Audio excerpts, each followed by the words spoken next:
Alright, gang.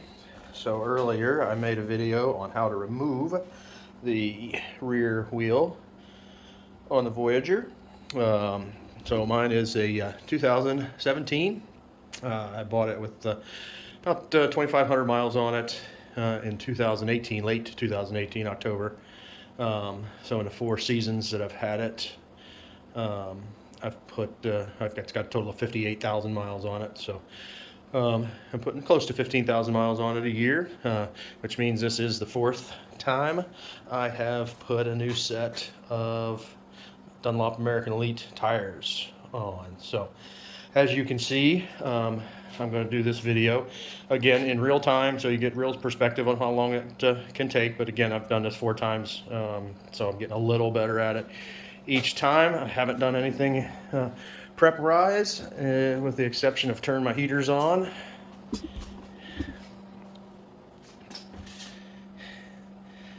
I did clean the hub up a little bit, and we are looking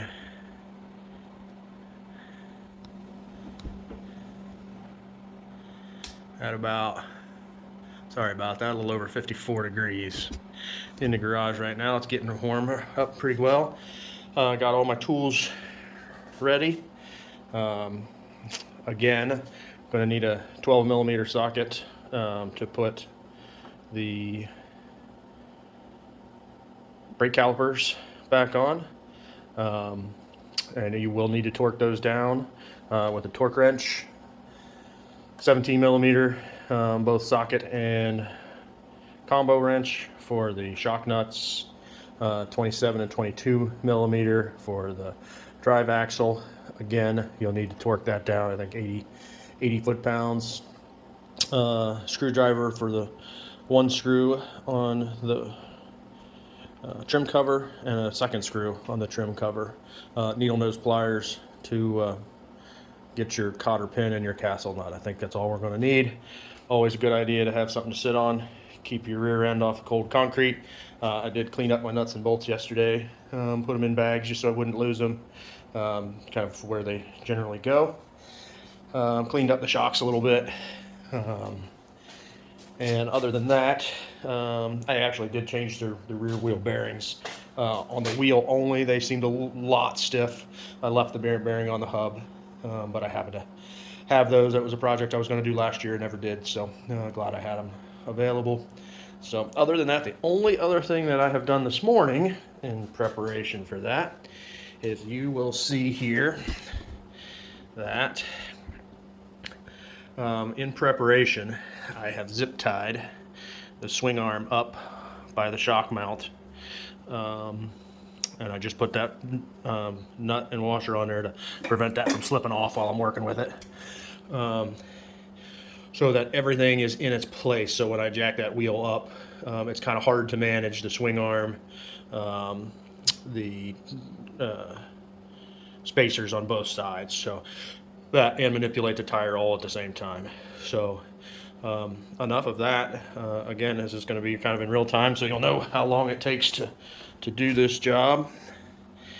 And let's see if we can get that in a good place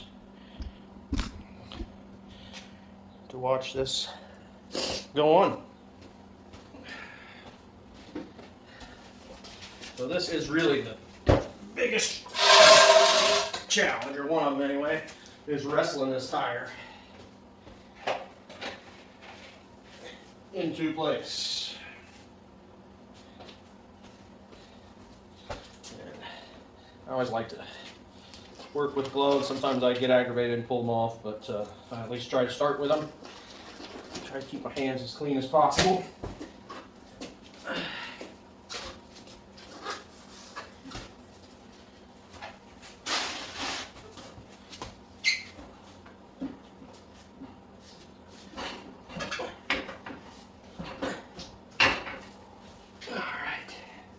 You'll notice that I did that without the pulley on there. I'm just going to move that out of the way a little bit.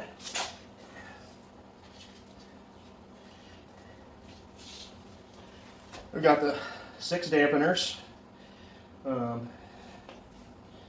Let's slide over those flights in there. Let's see if I can get a little better picture of how those go on there.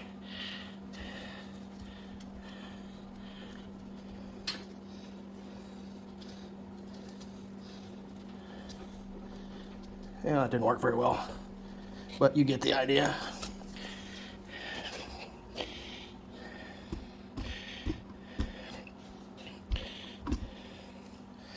A cameraman, I am not.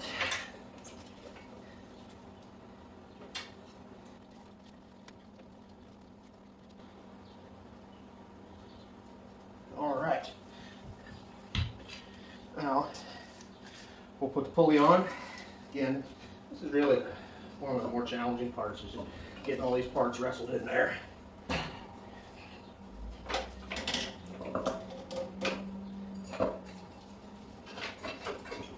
right.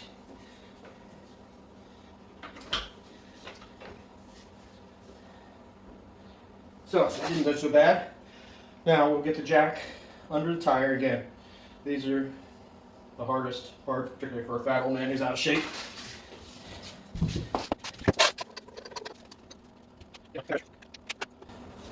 Ready before I get seated here.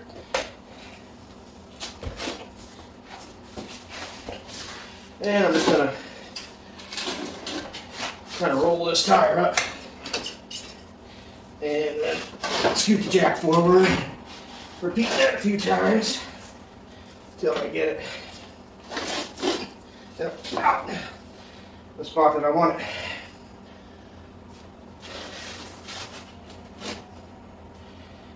All right.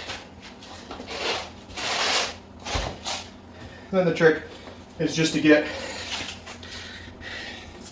you can see how that tire's sitting crooked in there, so you'll just kind of want to manipulate it so it's plumb and square to the bike.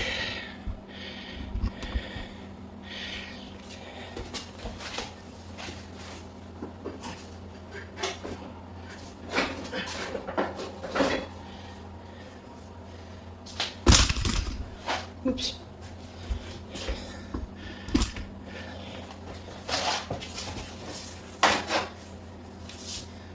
All right. Well, that's a good start. And we'll go up a little bit.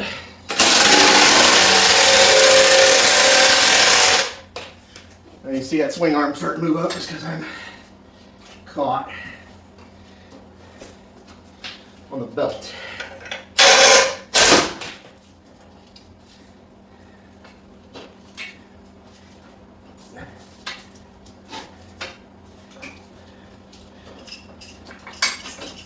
There you go.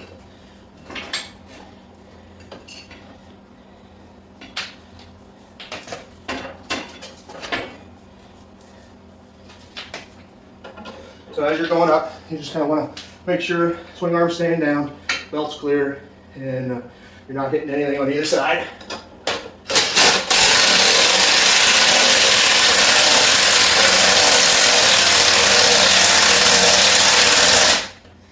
All right, now, before you get too far up, we're going to need to put our spacers in there.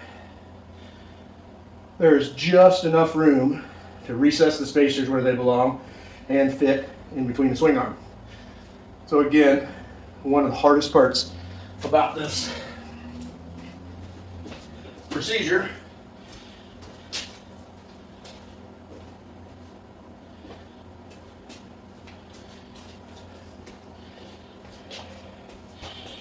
so I did clean my shaft up a little bit, get the road grime off of it, cotter pin, castle nut,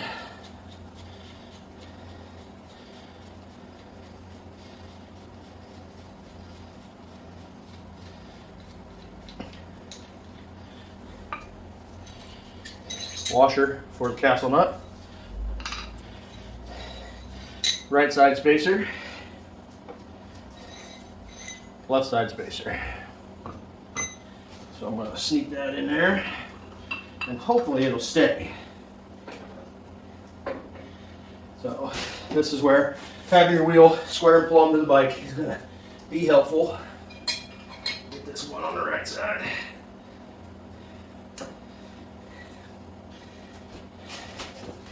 Just wrestle around one more.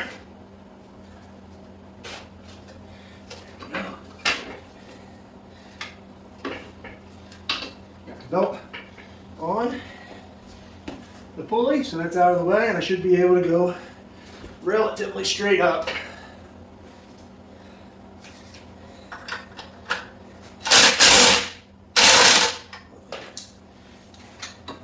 There we go.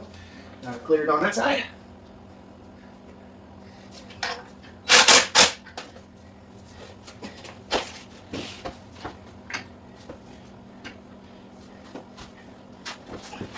And almost have clear on that side.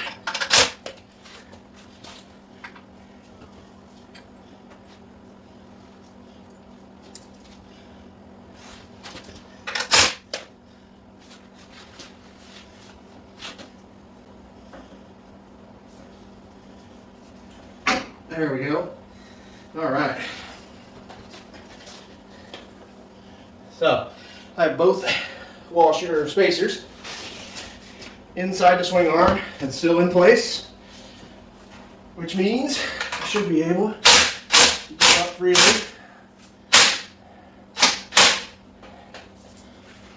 And at this point, might consider or micro adjustments, changing from the impact to an actual socket or just a 7/8 wrench.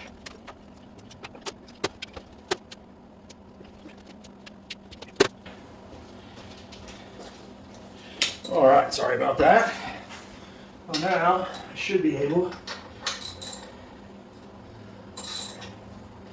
to, you'll see,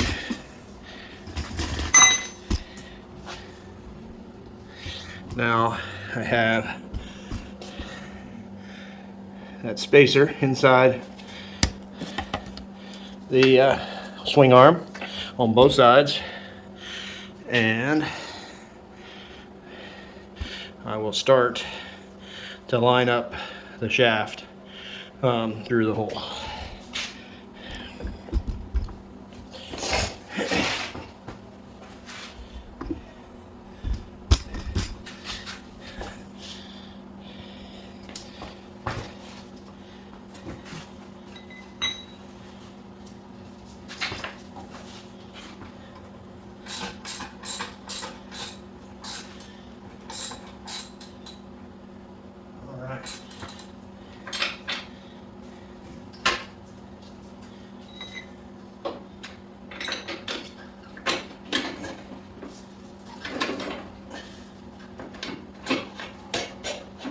Alright, so got it in about 3/4 of the way.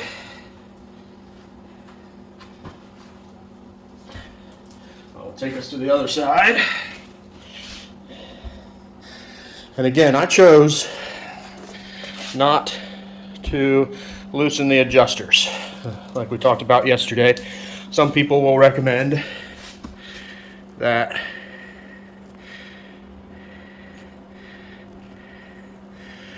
you loosen that jam nut and that so that this piece can slide up and down, and then you can tension the belt once it's on the bike. I haven't had to do that yet. I've only tightened the belt once for regular maintenance, so it's in a good spot, and I'd hate for it to get out of square, so I just muscle it around until I can get it in through the hole.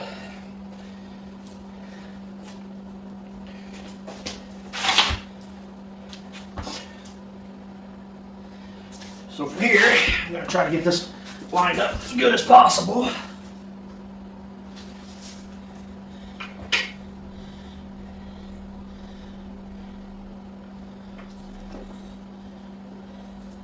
actually looks like it could go down a little bit now that I'm in on the other side.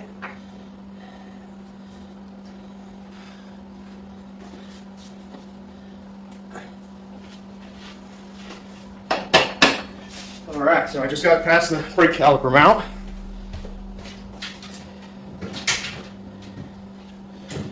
I'm going to get my trusty rubber hammer.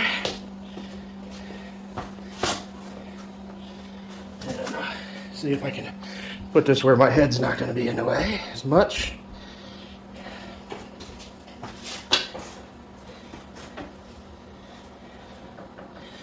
So it looks like I just need to pull this tire back this way a little bit and tap it on through.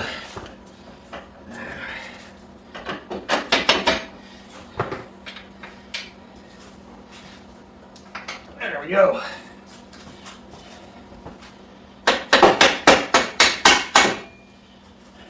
And there we have the hardest part of this process done. So, washer, castle nut,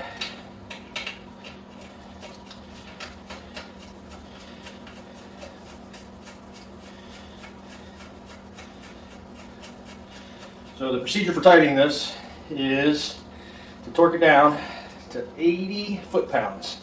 I wrote it down. You can find these in the manual, the service manual. Comment in the comment section if you'd like a copy of that. I think I posted it on several of the Facebook groups. So since this needs a cotter pin and there's only so many holes in the shaft, you will torque it to 80 foot-pounds, and if it doesn't line up with a hole at 80 foot-pounds, you will take it farther, not back it up, but farther to where it'll fit in the next hole. So we will do that right now.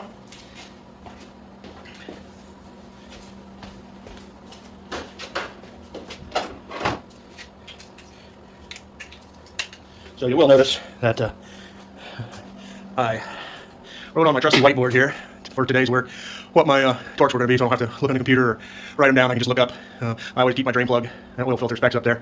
So you can see axle nut 80 pounds, foot-pounds, caliper bolts 25 foot-pounds, and shock nuts 25 foot-pounds. Sometimes I also put in the inch-pounds just because it's an easier wrench to manipulate on a quarter-inch drive, and my 3/8 drive only goes up to 250 inch-pounds. So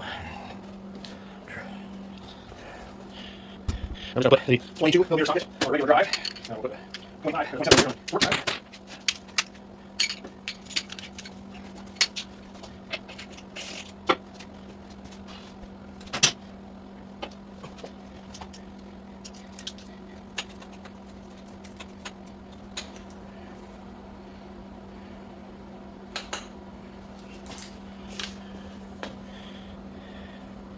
Oh, 80 foot-pounds. I'm going to get this snugged up.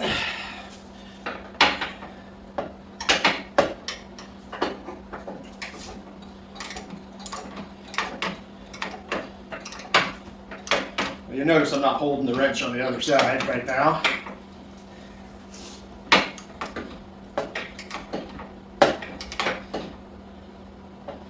I'm going to do two things here. Show you kind of what I do so I can put all my efforts on this side. Is I just put the wrench in a place where it'll stop. I put a rag under it on that roll bar there, so it can't go anywhere. Sometimes you have to hold it in place until you put it under tension. But I'm also going to go get a small 1/2-inch extension so I can get away from those parts. Have a little freer range of motion here.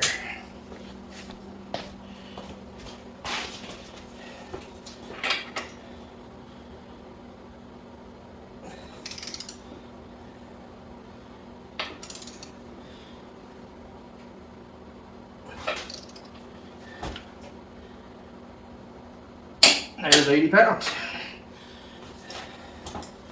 Well, and that worked out pretty well. As you can see, I'm almost perfectly lined up with that hole for the castle nut. So I'm just going to take that a little past 80 pounds to get those holes lined up so I can put the cotter pin in.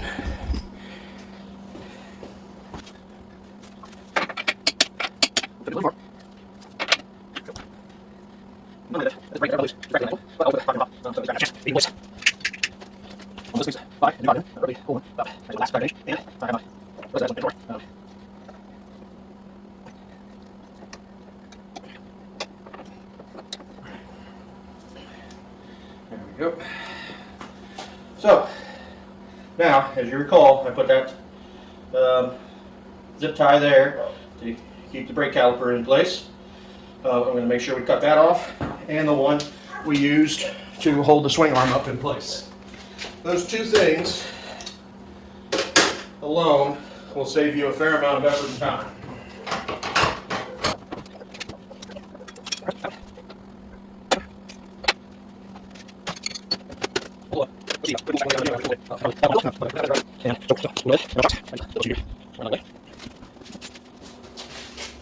So if you'll recall, that first video yesterday was about 35 minutes long from front to back.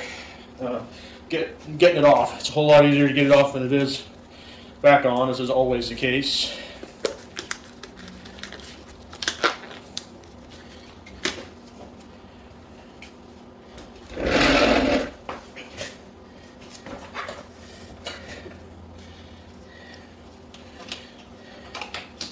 So I'm going to leave the regular socket on the jack instead of the impact wrench, just because we're going to have to adjust the wheel height so that the shocks smoothly go on. You don't want to force them.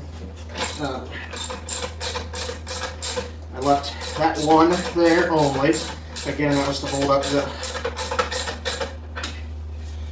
swing arm with the. And we will get the shock.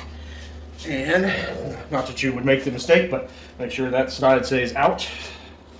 And take these off. Set them someplace safe. And we'll see where we're at. And again, I took that screw out and a screw up here, Phillips head, just to allow enough flex in this. So you want to be careful, but it's pretty robust. You're not gonna break it.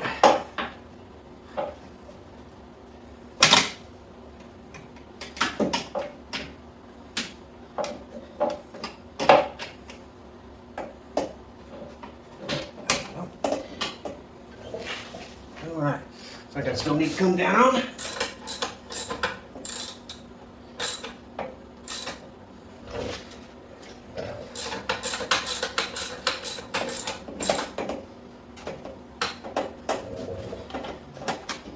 There we go.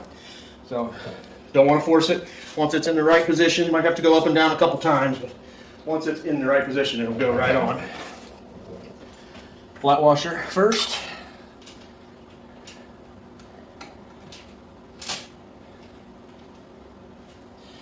Lock washer second.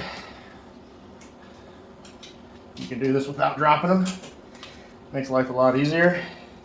And then your acorn nut on top. Not gonna lie, a little hand dexterity helps.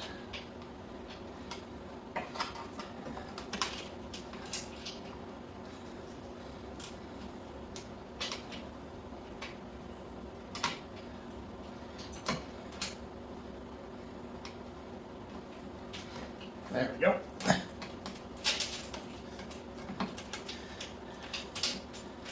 Now again, as I said yesterday when I took this off, the only downside to not taking this whole assembly off, and that's a real pain in the rear end, is you can't get a torque wrench on that nut. I don't personally see a challenge with that. I torqued the bottom one, as you will see.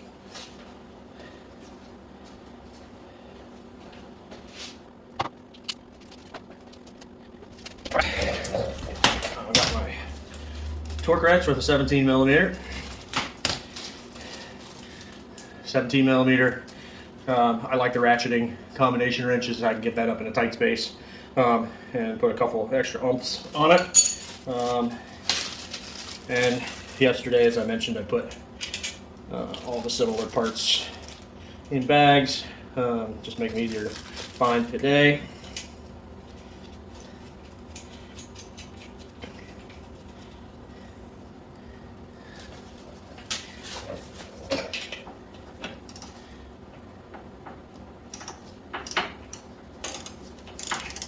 Oop, I don't want to go to 80 pounds, do I, guys? We'll set this to 25 foot-pounds.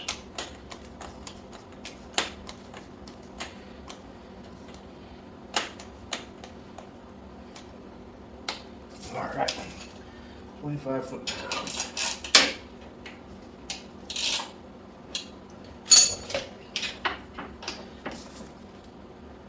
There's 25.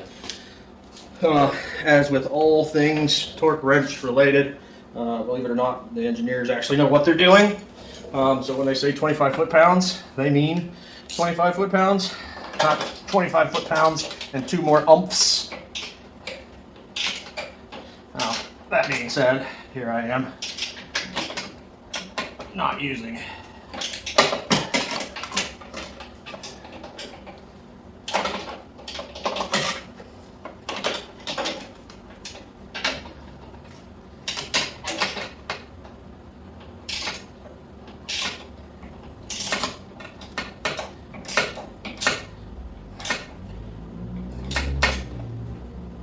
all right, that felt like 25 foot-pounds.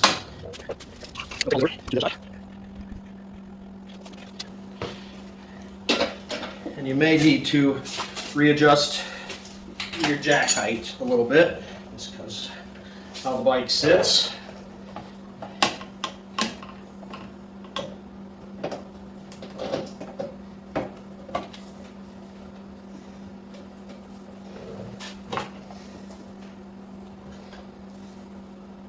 Yeah, looks like it's going to have to go up just a little bit.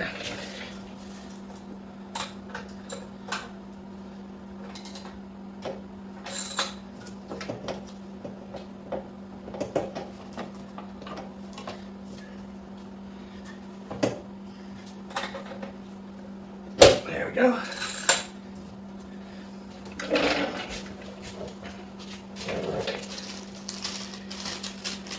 Again, flat washers always going first. Hot water.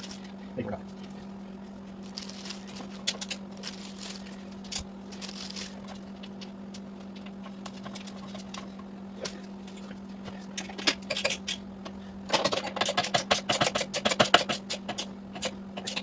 Okay, let's put it down. A little longer extension.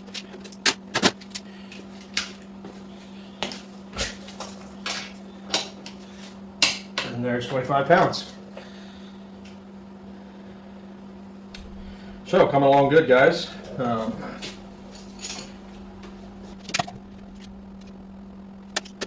there. So, now that we've got the shocks on, we can take the jack out.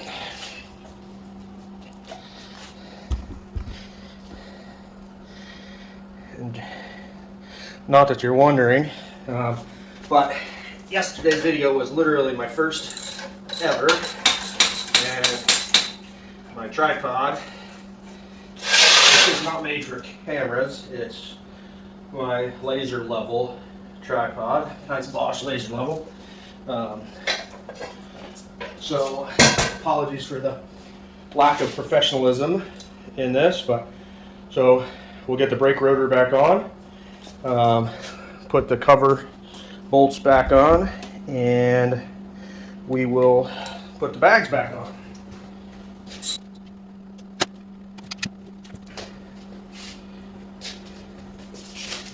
All right, got my bag with my 2 brake caliper bolts and the 4 trim bolts on it. I'm going to need some wire cutters to get brake rotor or caliper loose.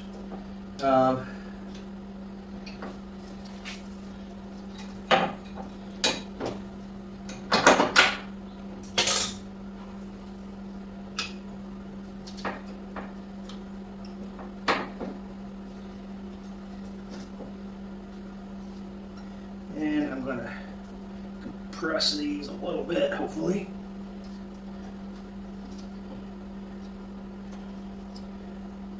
Now time for new brake pads.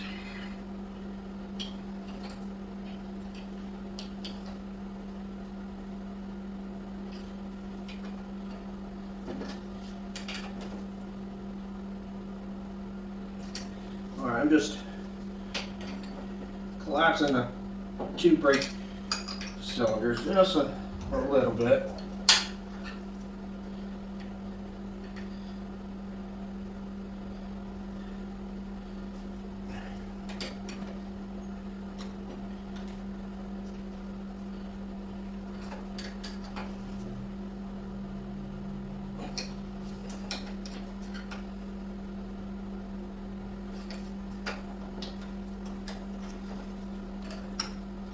There we go.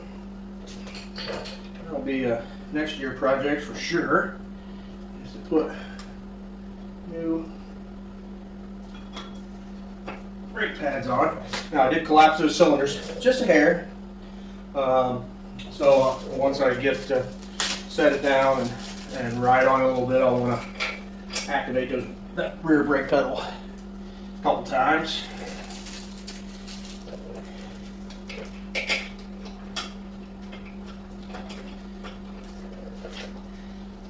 All right, and again, that's a 12mm socket, and on my trusty board up there, the caliper bolts are also supposed to be at 25 foot-pounds.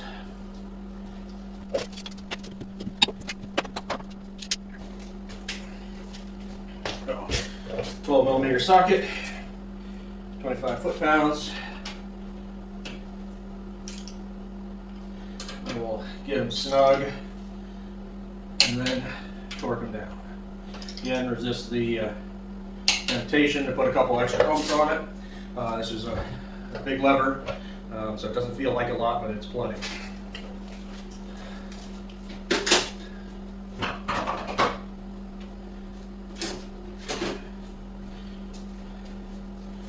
So now I'm going to put those trim bolts back on. One right in that hole. Takes a socket head screw, and one right there, one on each side, takes the Phillips head screw. I'll do that on both sides.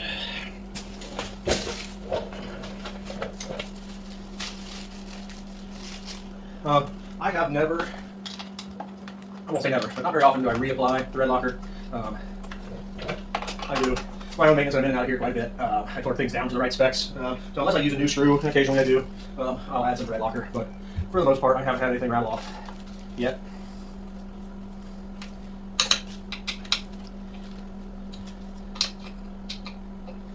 Alright. So do that to the other side. Move this back here while I put the bags back on. So I'm looking at, we're at 50 minutes right now. A little longer than I like, but again, we had about 35 minutes in yesterday. Going to be about an hour today.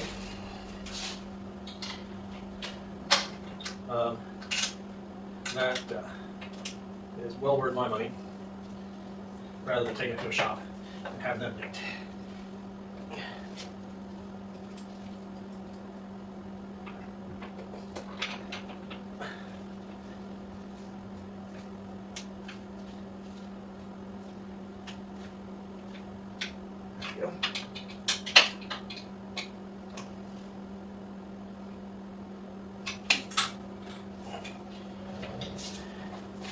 All right.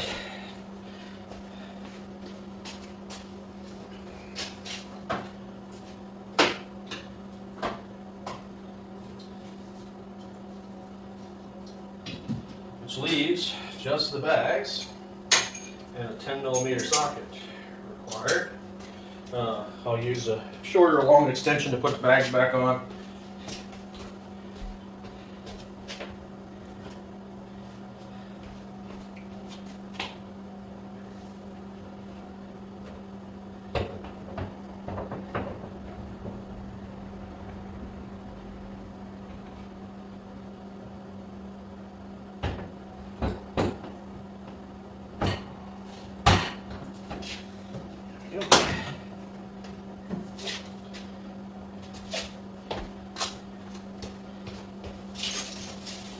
Again, I put all my hardware in a bag yesterday when I took it apart.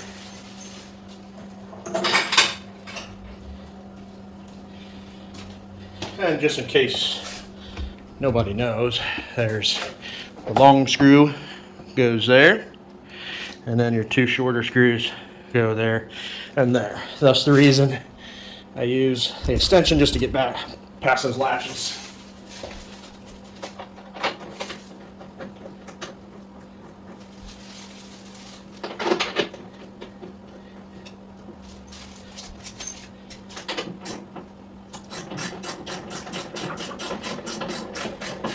Quite sure there's a torque spec on these as well. I've never looked them up.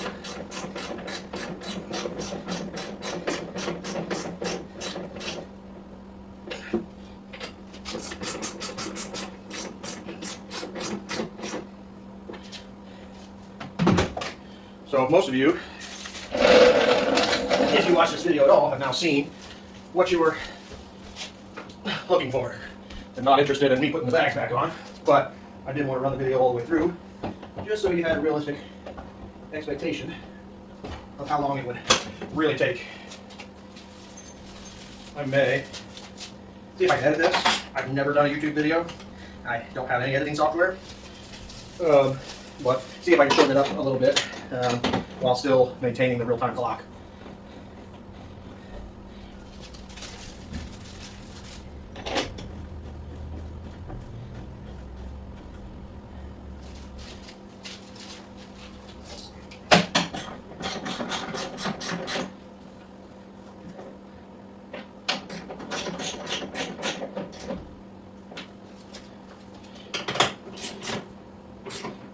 Alright.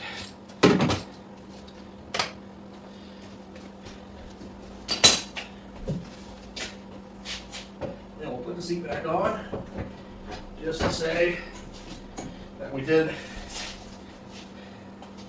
the entire job.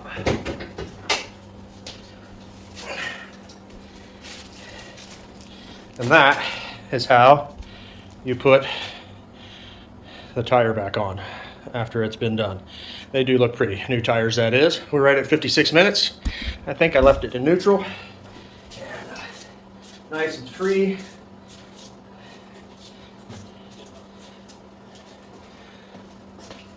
So there you have it. How to remove and replace your rear wheel on a Kawasaki Voyager 1700.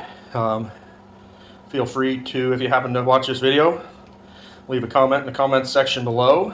I hear other guys say that, so I think I'll say it too. And tell me what you think.